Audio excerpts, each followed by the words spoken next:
Imagine driving across Africa, through deserts, bustling cities, and endless highways, without stopping once to refuel or recharge. Oncoming automobile high voltage, what sounds like science fiction, has just become reality. A self-sustaining electric vehicle, designed by Zimbabwean inventor Maxwell Chikumbutso, has completed a breathtaking 7,500-kilometer journey from Harare to Cairo, and it never needed to plug in, not even once. This isn't just a road trip. It's a technological revolution, a moment that could rewrite everything we know about electric cars, energy, and the future of mobility. Stay with us, because what you're about to hear might change the way you think about transportation forever. Maxwell Chikumbutso is no stranger to bold innovation. For years, his name has circulated in the world of disruptive technology, sometimes hailed as a genius, other times dismissed as too good to be true. But with this achievement, the evidence is impossible to ignore. His self-sustaining electric vehicle, an EV that generates its own power, has just done what even the biggest automakers in the world have not managed: a long-distance endurance drive without relying on charging stations, battery swaps, or fuel. The journey began in Harare, Zimbabwe, a symbolic starting point, as Africa has often been overlooked in the global race for green mobility. The car then traveled northward, through varied terrains, climates, and road conditions, all the way to Cairo, Egypt. That's more than 7,500 kilometers, roughly the distance from New York to Los Angeles and back again. And here's the kicker. No charging stops, no downtime, zero reliance on external energy sources. So how does it work? While Chikumbutso keeps much of the technology under wraps, he's explained that the vehicle uses a unique self-sustaining energy system. Unlike traditional EVs that depend on massive charging infrastructure, this car essentially produces its own electricity as it moves, tapping into advanced energy conversion and regeneration principles that remain a closely guarded secret. If this technology scales, the implications are enormous. Imagine an EV market where range anxiety no longer exists, where remote villages without power grids can still access modern transport, where entire nations leapfrog the need for sprawling charging networks. And here's why this matters globally. While Tesla, BYD, and other automotive giants are locked in a fierce battle over batteries, Maxwell's breakthrough suggests a completely different path forward, one that could leap ahead of today's EV race altogether. This isn't just a car. It's a glimpse of what transportation could look like in a future freed from energy limitations. From Zimbabwe to Cairo, Maxwell Chikumbutso has not only proven that his technology works, he's issued a bold challenge to the rest of the world. Are we ready to rethink everything we thought we knew about energy and mobility? The news of the 7,500 kilometers journey has not gone unnoticed. Around the world, the story has sparked heated debates, excitement, and skepticism in equal measure. Some call a hoax, arguing that such a feat defies the limits of modern physics and engineering. After all, if the biggest automakers, with billions of dollars in research budgets, haven't achieved this, how could an independent inventor from Zimbabwe possibly succeed? But the counterargument is just as compelling. History is filled with innovators who were once ridiculed before their genius was recognized. Think of Nikola Tesla, who envisioned wireless power more than a century ago, or the Wright brothers, laughed at until their fragile flying machine took to the skies. Could Maxwell Chikumbutso be one of those rare visionaries who changes the course of history? If Chikumbutso's technology proves scalable, the ripple effects would shake the foundations of the global energy and auto industries. Oil-producing nations could see demand collapse. Automakers pouring billions into lithium battery research may face obsolescence overnight. Entire economies built around charging infrastructure could suddenly find themselves leapfrogged by a technology that renders charging stations irrelevant. And here's where it gets even more interesting. Africa itself, often viewed as a consumer in the global tech race, could become a leader and supplier of next-generation clean mobility. Imagine Zimbabwe, not Silicon Valley, not Shanghai, not Berlin, becoming the birthplace of a transport revolution. For decades, Africa has been described as the next frontier. But what if it isn't the next frontier at all? What if it's the first frontier of a new era? Right now, the world is watching Maxwell's every move. Will he open source the technology? Will governments and corporations support him, or attempt to suppress his invention to protect their own interests. Already, whispers of partnerships and possible investors are circulating. Tech insiders speculate that if verified and protected, this innovation could attract billions in funding. But with that comes risk, pressure, politics, and even the possibility of the technology being silenced. Maxwell himself has remained calm and resolute, saying only that his mission is to transform how humanity consumes energy. A bold statement. But after a journey from Harare to Cairo, without ever plugging in, it's hard to dismiss him. So, here's the big question. Are we witnessing the birth of the world's first truly self-sustaining car, one that could end range anxiety forever and rewrite the story of electric vehicles?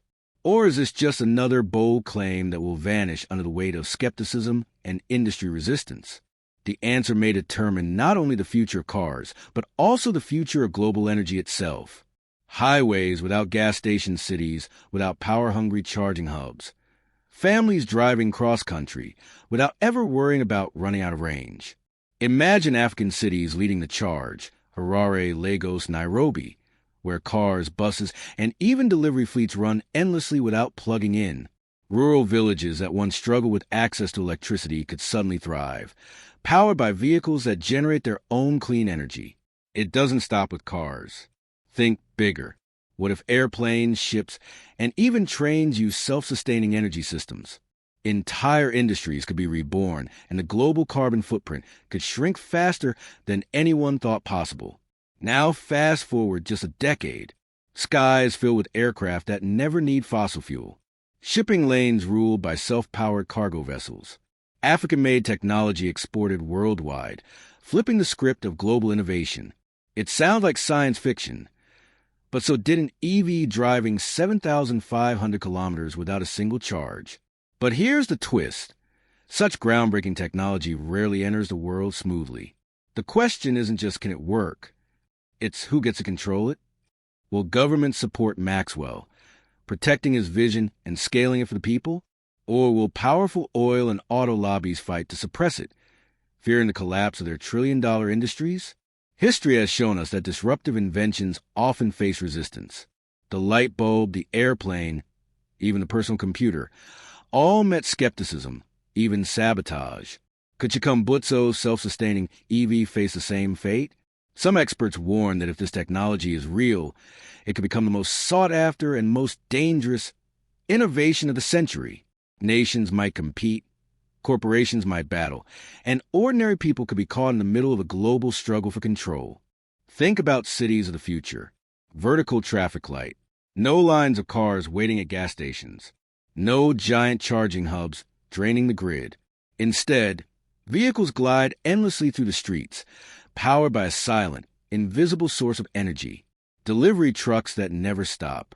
Ambulances that can respond to emergencies without worrying about fuel.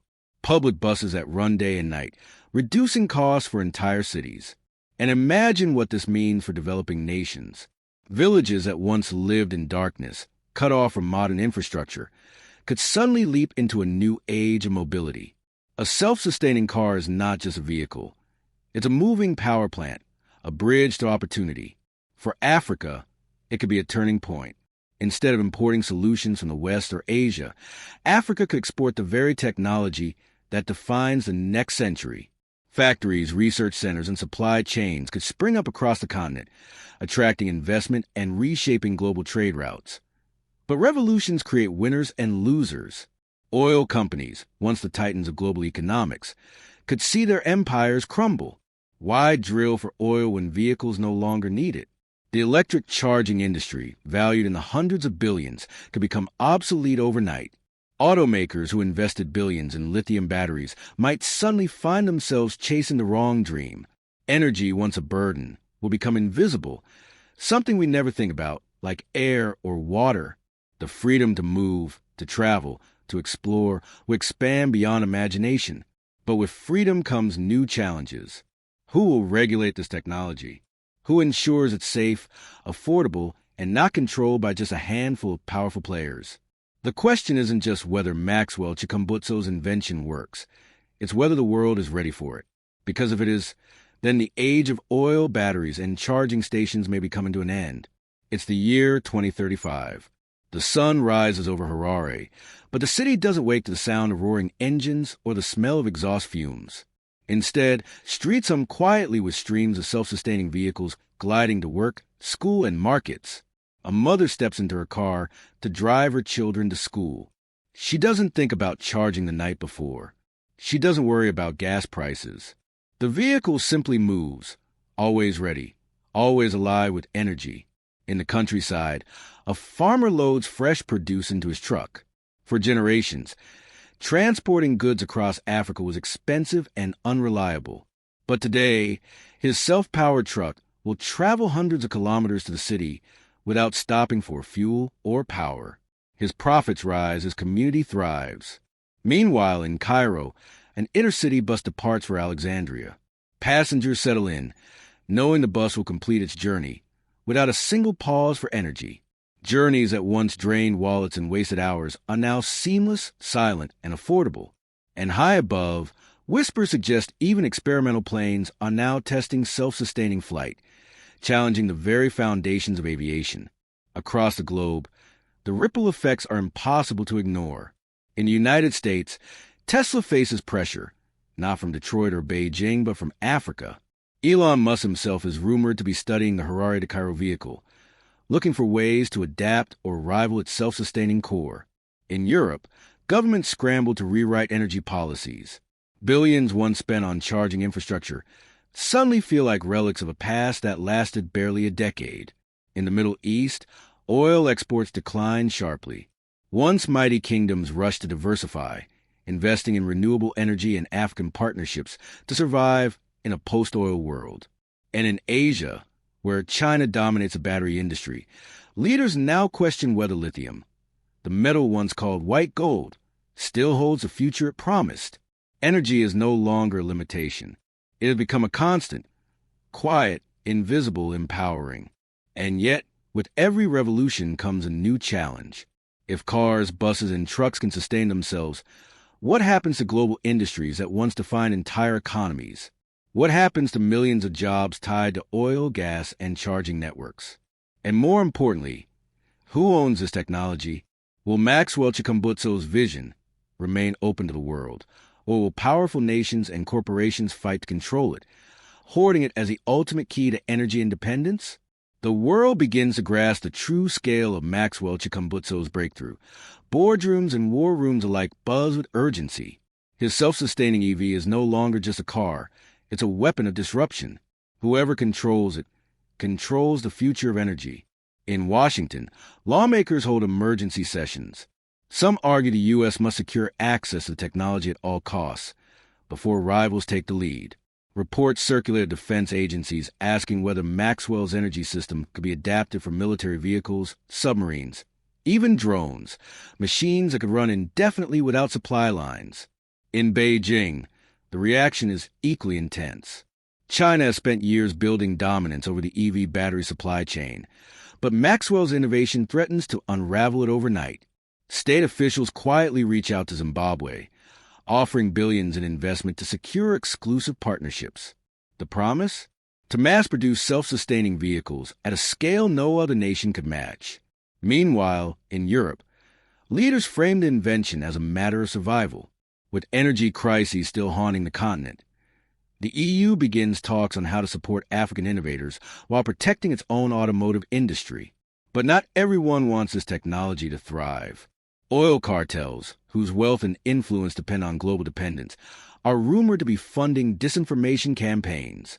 Headlines questioning the science behind Maxwell's car flood social media.